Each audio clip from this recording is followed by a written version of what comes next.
Hi, it's Barb, Maple PhD, with another Cosmic Game Connection.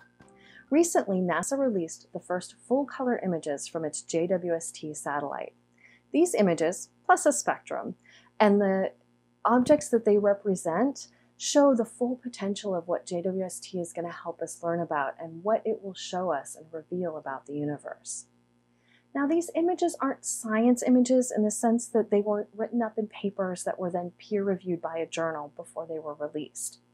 They were, of course, reviewed by NASA scientists, but their real purpose was to show that the telescope was working, that after all of these months of commissioning and getting everything in place, that light is going through the telescope the way we expect. It is collecting light, the detectors are working, and we are getting magnificent data. And in fact, the same day that these images went out, the data were put in the public for scientists to download and start looking at. And within a few days, papers started appearing on the archive, like a lot of papers. So we can look forward to some really cool science results starting very soon. In the meantime, let's take a quick look at these first images. We'll start closest to Earth and work our way out into the universe. So Wasp96b is an exoplanet. That's a planet that orbits another star. It lies about 1,150 light years away. Now, this planet is a gas giant. It is orbiting a star kind of like our sun. What JWST did was it was able to take a spectrum of the atmosphere. It did this by looking at the star while the planet was passing between us and the star. When it does that, some of that starlight is going to pass through the atmosphere of the planet, and that gives us a glimpse of what is in that atmosphere. What they found initially was some evidence of water, and they could also tell that that water was in the form of clouds and haze. Studies like this are going to allow us to see what other atmospheres are out there around other planets and will ultimately help us in our search for habitable worlds. The Southern Ring Nebula is about 2,400 light years away, and at the center there are two stars. One of them is a sun-like star that is at the end of its life, and it's a white dwarf. But over the last several thousand years, it has been shedding off material, layers of gas and dust, which is the beautiful nebula that we see now. Studying this nebula and others like it, JWST will help us understand what molecules are present, where they lie throughout the shells that we see, and help us grasp what will ultimately happen to our sun at the end of its life. Located about 7,600 light years away is NGC 3324, a star-forming region in the Carina Nebula. JWST has such high sensitivity that it's going to be able to see smaller newborn stars that we haven't been able to see as well with previous infrared telescopes.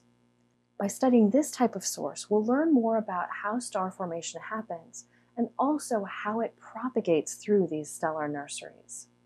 Now, this image is called Stefan's Quintet, but only 4 of them are actually together, cosmically speaking. One of the galaxies is about 40 million light years away, and the other 4 are about 290 million light years away. Those 4 are undergoing interactions with each other, though. Such interactions were super important to how galaxies have formed over time, including our Milky Way. JWST's vision of these galaxies gives us a glimpse at how star formation is triggered by those interactions, and gives us a sense of how gas is distributed throughout those galaxies. Galaxy cluster SMACS 0723 is shown as it was 4.6 billion years ago in this image. There are also a slew of galaxies that are closer and farther away than this galaxy cluster. And in fact, you can see little arcs in this image which represent even further galaxies whose light has been bent around the cluster. The gravity of the cluster acts like a lens, focusing and enhancing the light from those most distant objects. Studies like this are going to help us understand those most distant galaxies, those very early galaxies, how they formed and evolved to turn into the universe we see around us today. These images, taken as a collection, show the immense potential of this new astronomical engineering marvel, and the types of things that it will study from our closest, nearest neighbors to the most distant reaches of the universe. And I, for one, am very excited to see the slew of data and the new papers and the new things that we are going to learn about our universe. So when I thought about these images and how they chose just the right ones to show the absolute potential of JWST, the game that came to mind was Wild Serengeti. Wild Serengeti is an action drafting game where players are trying to put together the best scenes to please their audiences while on a photo safari in Africa.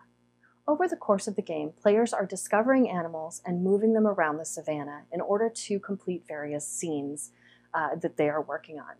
These scenes can include having animals in a particular row or column in a specific order. It could be having different animals adjacent to each other, or it might just be having specific animals across the entire landscape. But all of these cards often come with landscape requirements as well, so that maybe the elephant needs to be in the wetlands while the crocodile needs to be on the rock, which makes this kind of tricky. When you complete a scene, you could get an immediate reward, which might just be points based on the difficulty of it or based on other symbols that you have already completed on other scenes. It could be an immediate reward of meat or a special effects token, which one allows you to move the animal around the board. The other allows you to skip one of those landscape requirements. In addition, you may get some symbols that will help you later in the game. This could be income of those meat and special effects tokens at the beginning of each round, or it could be just symbols that will add to your scoring for different scenes or the specialist that you're playing at the end of the game. Now the goal, of course, is to have the animals in just the right spot at some point during your turn. But this can be tricky because, of course, other players are moving those same animals around the board, trying to complete their own scenes, which might be mutually exclusive to what you are trying to do. But ultimately, the game is all about trying to get just the right picture to please your audience. And it was choosing just the right images that had me thinking about Wild Serengeti while those JWST full-color images were being released.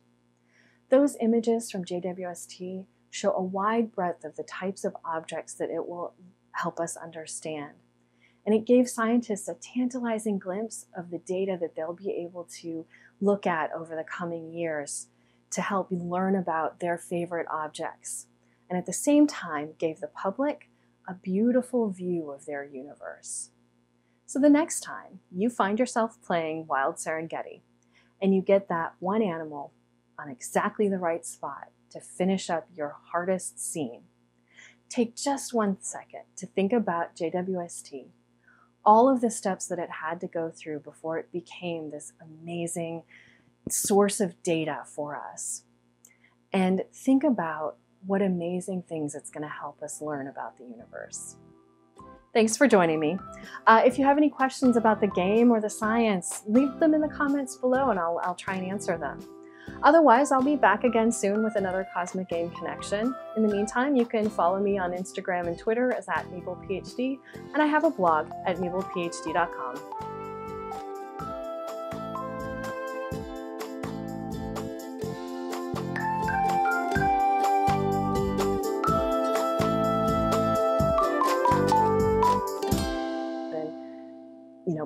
Pushed out into the,